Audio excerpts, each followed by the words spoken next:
Bonjour à tous et bienvenue sur Table Tennis Belgium TV pour un nouvel épisode du podcast Tactique et stratégie en tennis de table.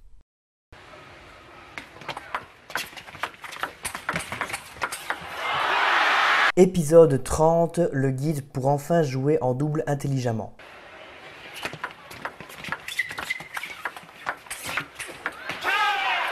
La plupart des gens jouent en double comme ils joueraient en simple, et c'est évidemment une erreur. Les doubles sont en fait bien plus compliqués que les simples, car ce n'est pas deux, mais bien 4 styles de jeu différents qui sont en interaction, sans parler des déplacements constants des joueurs, alors qu'ils sont très près l'un de l'autre. Mais vous n'aurez pas besoin de passer des années à étudier toutes ces spécificités et ces complications pour devenir un bon joueur de double grâce à ce guide. Voici donc les premières choses qu'il faut retenir pour jouer efficacement en double. Annoncez à votre partenaire le type de service que vous allez effectuer. Mettez-vous d'accord sur les signes avant la rencontre si vous n'êtes pas habitué à jouer ensemble.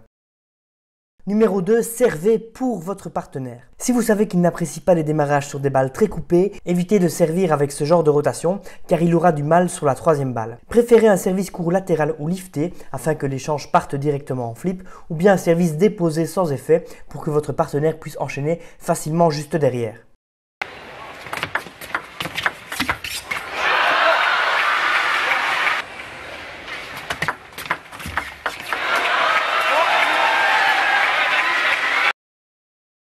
Numéro 3, évitez de servir souvent long. Si vous servez long, il est généralement plus facile d'attaquer directement.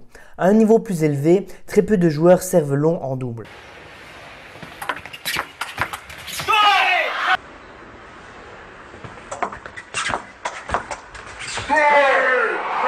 À un niveau plus bas, il est possible que vous tombiez contre quelqu'un qui va systématiquement avoir des problèmes sur vos mises en jeu longues. Contre ce type de joueur passif, n'hésitez pas à servir long une fois sur 3 afin de lui mettre constamment la pression.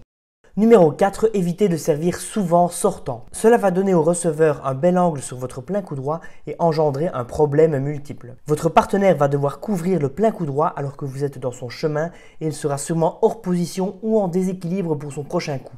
Essayez donc de garder votre service à l'intérieur de la table et près du centre de la partie adverse afin de fermer les angles.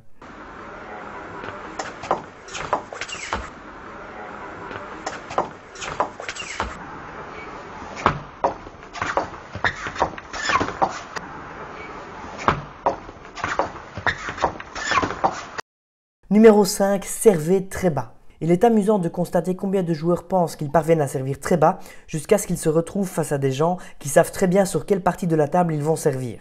Ce qui est le cas quand on joue en double et qui peuvent choisir de recevoir avec leur meilleur coup. En double, vous devez vraiment servir très bas. Retournez le service pour votre partenaire. De nouveau, prenez le temps de discuter avant vos rencontres. Si vous faites tous vos retours en déviation et que votre partenaire est à chaque fois gêné sur les balles suivantes, c'est peut-être à cause de votre propre effet. Numéro 7, attaquez les services longs. Pour cette raison, la plupart des joueurs préfèrent recevoir en coup droit. Mais si vous avez un revers solide, il n'y a pas de raison de ne pas retourner le service avec votre revers. D'autres encore ont l'habitude d'attendre en position coup droit, puis de choisir entre le démarrage coup droit si le service de l'adversaire sort de la table, ou bien de pousser ou de flipper avec le revers si le service est court.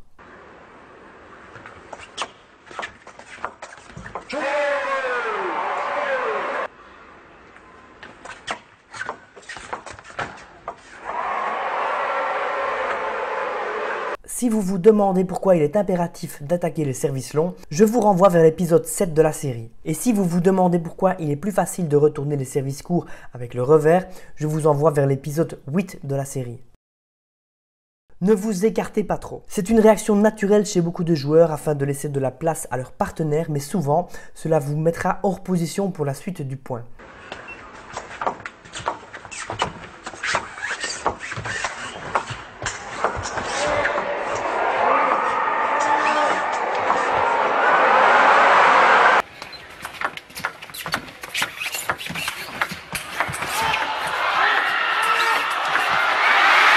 Au lieu de cela, faites un pas en retrait, juste ce qu'il faut pour que votre coéquipier puisse passer devant vous et commencez déjà à vous repositionner pendant qu'il réalise son coup.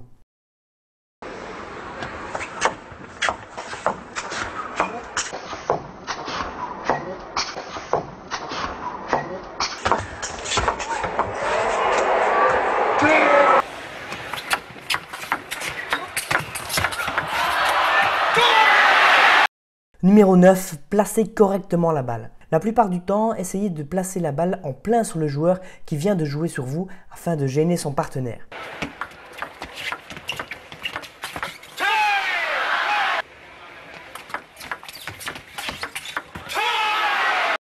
Attention tout de même à ne pas ouvrir un angle trop important que vos adversaires pourraient utiliser contre votre propre joueur. C'est souvent le cas en début d'échange lors du service remise.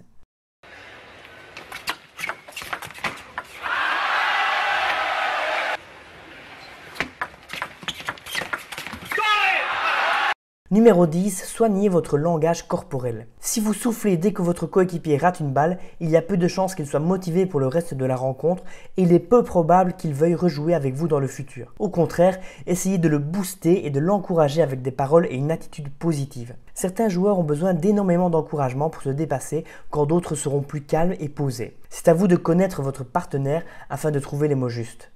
Numéro 11. Parlez-vous. Si vous sentez qu'il y a un problème dans votre double, prenez le temps de parler entre vous, soit rapidement entre les points ou bien plus longuement entre les sets.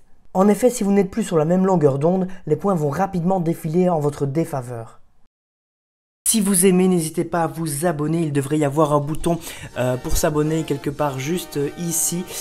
Voilà, n'hésitez pas, ça fait plaisir. On est bientôt 10 000 abonnés sur la chaîne. Si vous voulez consulter la playlist complète, n'hésitez pas à aller regarder dans le top commentaire. Il doit sûrement y avoir un lien vers la playlist complète de toutes les vidéos tactiques. Et à bientôt pour un nouvel épisode.